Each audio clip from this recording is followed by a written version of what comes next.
নমস্কার, আমি শর্মিলা। আপনারা সবাই কেমন আছেন? বঙ্গকন্যা ব্লগে আপনাদের সকলকে স্বাগত। আজ শুক্রবার, সকাল এখন প্রায় 8টা বাজে। বুবুকে ফুলকার তুলে দিয়েই স্কুলে বেরিয়ে গেছে। তারপরে আমি এই বাগানটা একটু আসি। এই সামনে দেখুন এই অরেঞ্জ কালার ফুলটা কি চমৎকার লাগে। তারপরে এই পাশে দেখুন আমার বেশ ঝুমকো জবাগুলো বেশ কয়েকটাই ফুটেছে। তাই ভাবছি আজ একটা তুলে নিয়ে যাই, একটু ঠাকুরকে দিই। মাথাটার কাছে দেখুন কেমন গোল হয়ে থাকে, তাই এর নাম ঝুমকো জবা।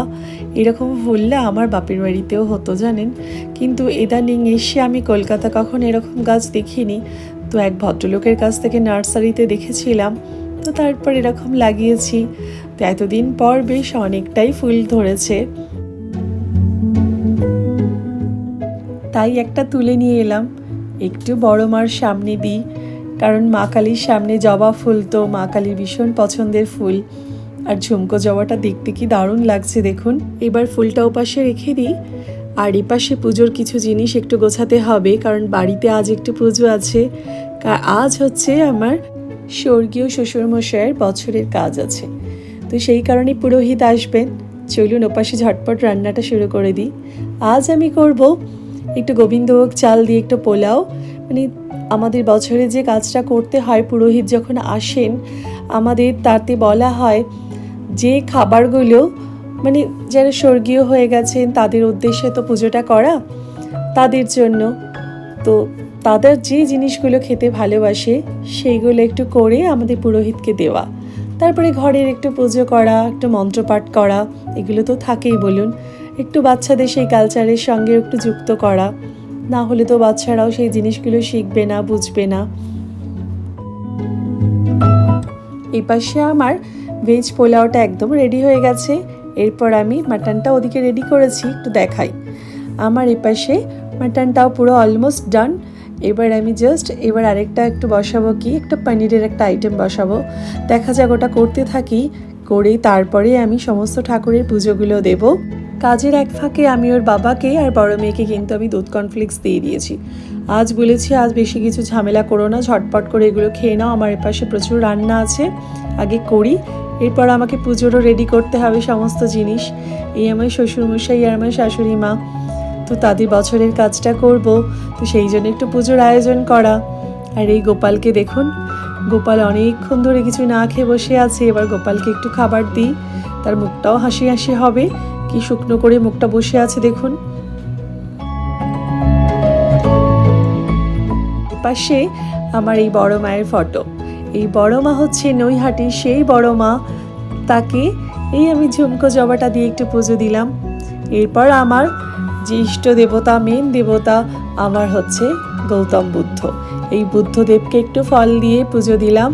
দেবার পরে কিন্তু ওপাশে আমাদের পুরোহিত চলে এসছেন, উনি এবার মন্ত্রপাঠ করবে। আসুন শুনি।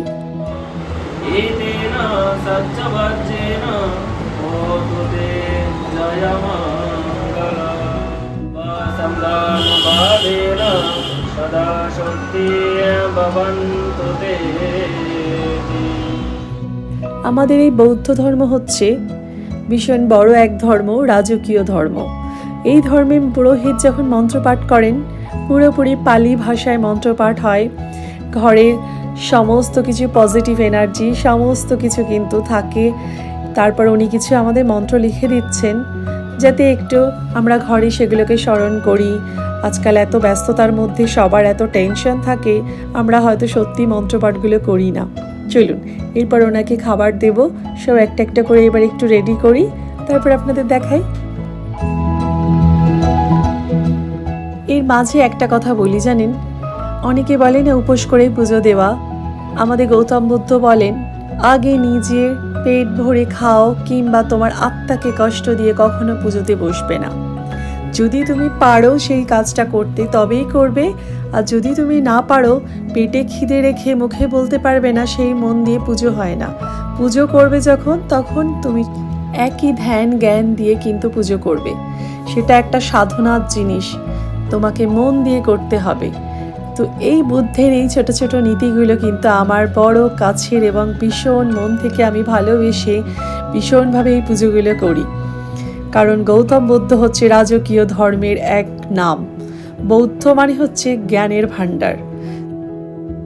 এই অশ্বত্থ গাছটি হচ্ছে সেই গাছ যে গাছের নিচে বসে গৌতম বুদ্ধ ধ্যান করেছিলেন, বৌদ্ধত্ব লাভ করেছিলেন। সেই গৌতম বুদ্ধ, যে গৌতম বুদ্ধের সারা নীতি কথা পুরো পৃথিবী জুড়ে আমরা সবাই জানি। ছোটবেলা ঠাকুমার কাছে বহু গল্প শুনেছি বৌদ্ধদেবের, কিন্তু ঠাকুমা সবসময় বলতেন আমাকে, যত বেশি বৌদ্ধের সম্বন্ধে জানবে পড়বে তত তোমার জ্ঞান অর্জন হবে। জানেন, মন যখন ভীষণ চঞ্চল হয়ে যায় বা ঘরে কোনো কারোর কথা যখন ভালো লাগে না বা মনটা খারাপ, তখন জানেন বুদ্ধের সামনে বসে একটু মেডিটেশন করে নিই। যাই হোক, আজকের মতো ব্লগটা আমি এখানেই শেষ করছি। আপনারা ভালো থাকবেন, সুস্থ থাকবেন, পজিটিভ থাকবেন। আজকের মতো টাটা।